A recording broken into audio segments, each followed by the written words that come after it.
വരാനിരിക്കുന്ന ലോക്സഭാ തെരഞ്ഞെടുപ്പ് CPM-നെ സംബന്ധിച്ചിടത്തോളം അഭിമാന പോരാട്ടമാണ്.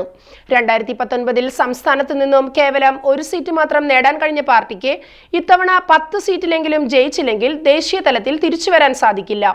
പ്രത്യേകിച്ചും സാമ്പത്തികമായി കേന്ദ്രം കേരളത്തെ ഞെരുക്കുമ്പോൾ ലോക്സഭയിൽ അംഗബലം ഉണ്ടാക്കേണ്ടത് സംസ്ഥാന സർക്കാരിന് പ്രധാനമാണ്.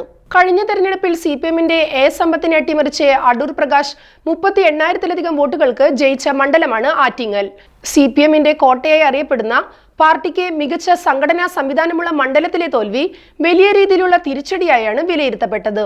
രാഹുൽ ഗാന്ധിയുടെ വരവും ന്യൂനപക്ഷ വോട്ടുകളുടെ ഏകീകരണവും CPM കാലങ്ങളോളമായി ജയിച്ചു വന്നിരുന്ന മണ്ഡലത്തിൽ തോൽവിക്ക് കാരണമായി.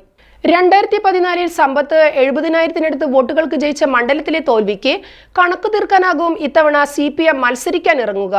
1989-ലാണ് കോൺഗ്രസ് ഈ മണ്ഡലത്തിൽ ഒടുവിലായി ജയിച്ചത്.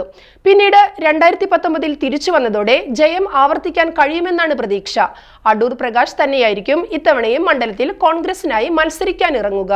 കഴിഞ്ഞ ചില തെരഞ്ഞെടുപ്പുകളിലായി BJP വോട്ടുകൾ ഉയർത്തുന്ന മണ്ഡലം കൂടിയാണിത്. 2019-ൽ ശോഭാ സുരേന്ദ്രൻ 1.5 ലക്ഷത്തിലധികം വോട്ടുകൾ ഇവിടെ വർദ്ധിപ്പിച്ചിരുന്നു. 2014-ൽ ഗിരിജാകുമാരി 90,000-ലധികം വോട്ടുകൾ നേടിയപ്പോൾ 2.5 ലക്ഷത്തോളം വോട്ടുകൾ നേടിയ ശോഭാ സുരേന്ദ്രൻ CPM-ന്റെ വോട്ടുകൾ അടർത്തി മാറ്റി.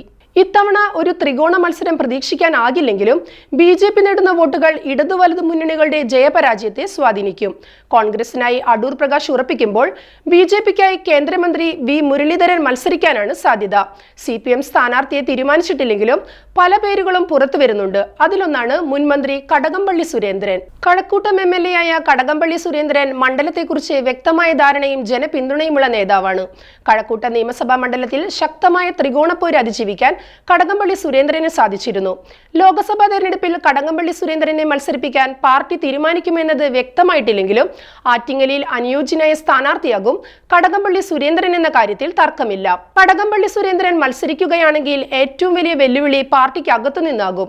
പ്രത്യേകിച്ചും അടുത്തിടെ റോഡ് പണിയുമായി ബന്ധപ്പെട്ട വിവാദത്തിൽ മന്ത്രി മുഹമ്മദ് റിയാസുമായി ഏറ്റുമുട്ടിയത് വിവാദമായിരുന്നു. പാർട്ടി ഭരിക്കുന്ന നഗരസഭയെ പ്രതിക്കൂട്ടിലാക്കുന്ന പരാമർശം നടത്തിയ കടകംപള്ളിക്കെതിരെ റിയാസ് പരസ്യമായി രംഗത്തെത്തുകയും ചെയ്തു. റിയാസിൽ നിന്നും പരസ്യമായി എതിർപ്പ് നേടിയതോടെ തെരഞ്ഞെടുപ്പിൽ മത്സരിച്ചാൽ പാർട്ടിക്ക് അകത്തു നിന്നും കാലുവാരുമെന്ന ഭയം കടകംപള്ളി സുരേന്ദ്രനുണ്ട്.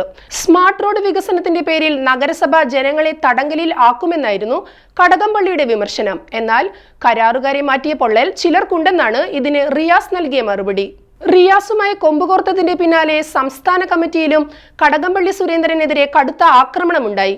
ഇല്ലാത്ത പ്രശ്നം കുത്തിപ്പൊക്കി പാർട്ടിയെ പ്രതിക്കൂട്ടിലാക്കിയെന്നും തെരഞ്ഞെടുപ്പിൽ തിരിച്ചടിയുണ്ടാക്കുന്ന പരാമർശമാണ് കടകംപള്ളി നടത്തിയതെന്നും ചിലർ വിമർശിച്ചു. കാര്യങ്ങൾ ഇങ്ങനെയായിരിക്കെ തെരഞ്ഞെടുപ്പിൽ കടകംപള്ളി മത്സരിച്ചാൽ അത് എതിരാളികൾക്ക് നേട്ടമുണ്ടാകുമെന്ന വിലയിരുത്തലുണ്ട്. പ്രത്യേകിച്ചും പതിറ്റാണ്ടുകളോളം തുടർച്ചയായി ജയിച്ചു വന്ന മണ്ഡലം ഇത്തവണ തിരിച്ചുപിടിക്കേണ്ടത് പാർട്ടിയെ സംബന്ധിച്ചിടത്തോളം അനിവാര്യമാണ്.